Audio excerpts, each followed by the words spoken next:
the idea isn't that I need to think to figure anything out. The idea is that I need to change the whole energetic environment so that the flow of the thoughts is directing me in the direction, is moving me in the direction of whatever it is that I incarnated to do. And so the mind is there as a tool. But it becomes problematic when the tool, or the servant, becomes the master. And that's no fun. That's suffering. That's misery, isn't it? When the mind and what is flowing through the mind is more powerful than your will to direct it. Is that, we can agree on that one?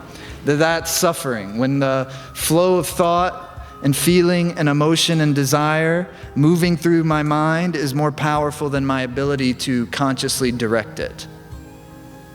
What the yogi is trying to gain liberation from is that.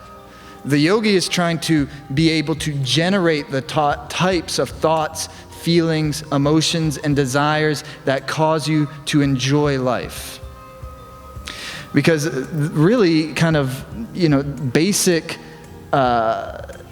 functionality numero uno is happiness. There has to be the power of happiness. The strength of your happiness has to be strong enough to where you can direct your thought properly.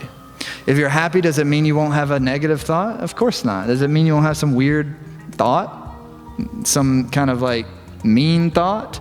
Some kind of perverted thought? Who knows? Because the first thing about the mind is it's not a local phenomenon. We want it to be a local phenomenon as if it's just right here. But the mind is connected into this vast web, and it's connected to every other being, person, thing on the planet. And so the mind is getting thoughts, feelings, emotions from every other thing on the planet. Right? So what's happening down there in Africa will affect our mind. What's happening over in the Middle East will affect our mind. What's happening everywhere on the planet is going to affect the flow through the mind. That's why there must be the strength, the stamina, as he contextualized it, of the mind.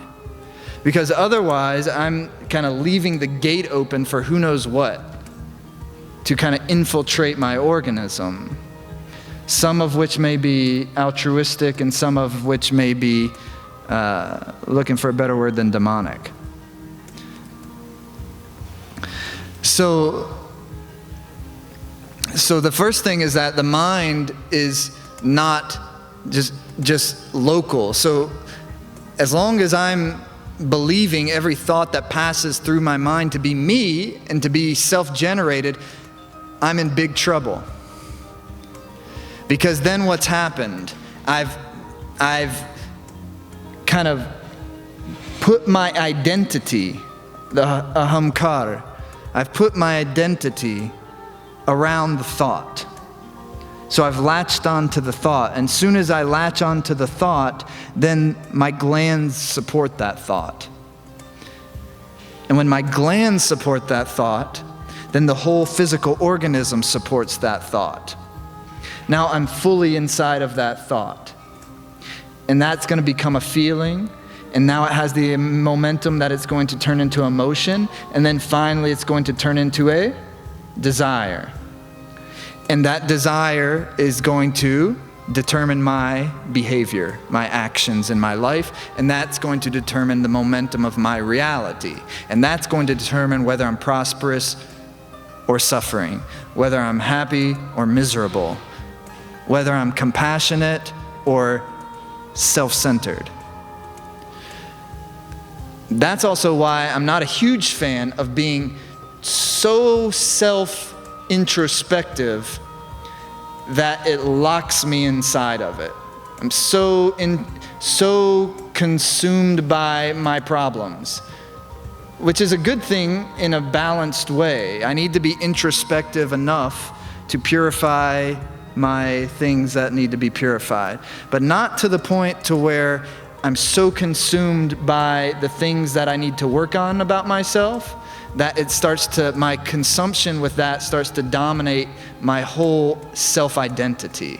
And now I've lost my own perspective on my own brilliance, intelligence, radiance, beauty. Who can relate to that? I'm so consumed by the things that are wrong with me that I've lost a strong, healthy, balanced perspective on all the things that are right.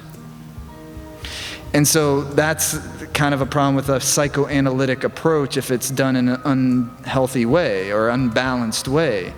Is that I'm not so much here to like work out our stuff. Because what I'm really here for is a mission. And if I'm really involved and really committed to that, whatever it may be, then all that stuff will have to get worked out anyways. And it will get worked out. And we can see healers and we can do all that stuff, but it's not the dominating force of our day, 19 hours of the day when we're driving around in our cars. What about some positive visualization? As opposed to just negative visualization. Negative visualizations, what? Anxiety, worries.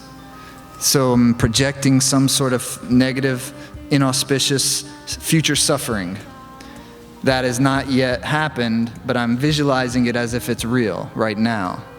Okay, so we want to have enough pranic power to be able to direct that thought and turn it into something useful, because the same energy that's my anxiety and my worry and my doubt can become a prayer.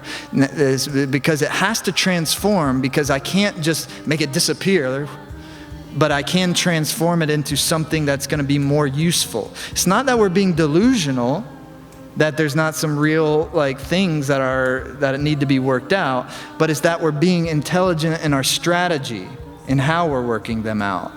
By understanding first the structure of the mind. All right, so 1 is the mind isn't local.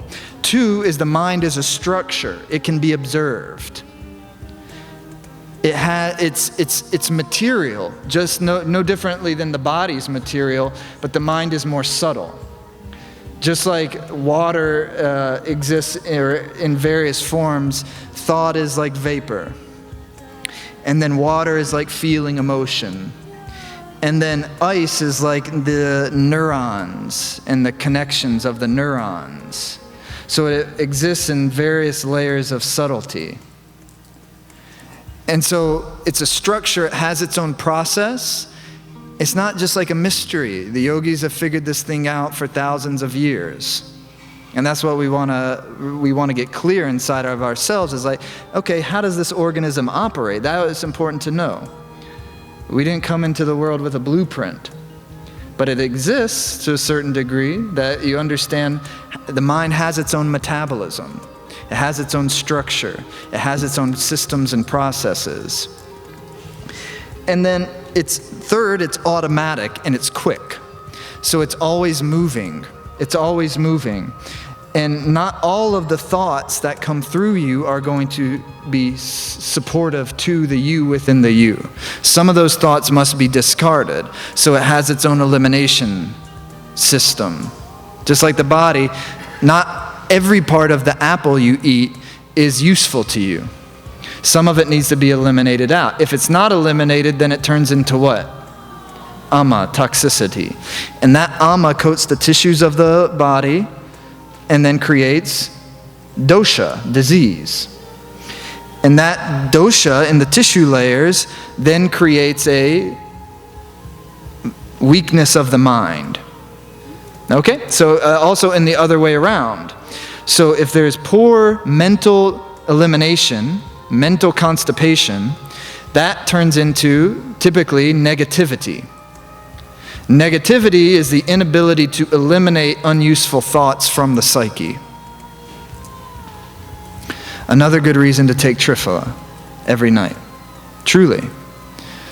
So the mind is automatic, and there's not one of us here that is not constantly subjected to thought.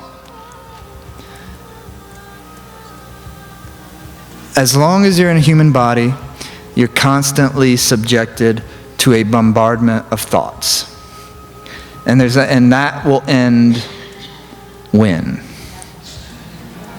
17 days after you die. That's why the yogis continue to chant after the person has passed. with that person in mind for 17 days afterwards.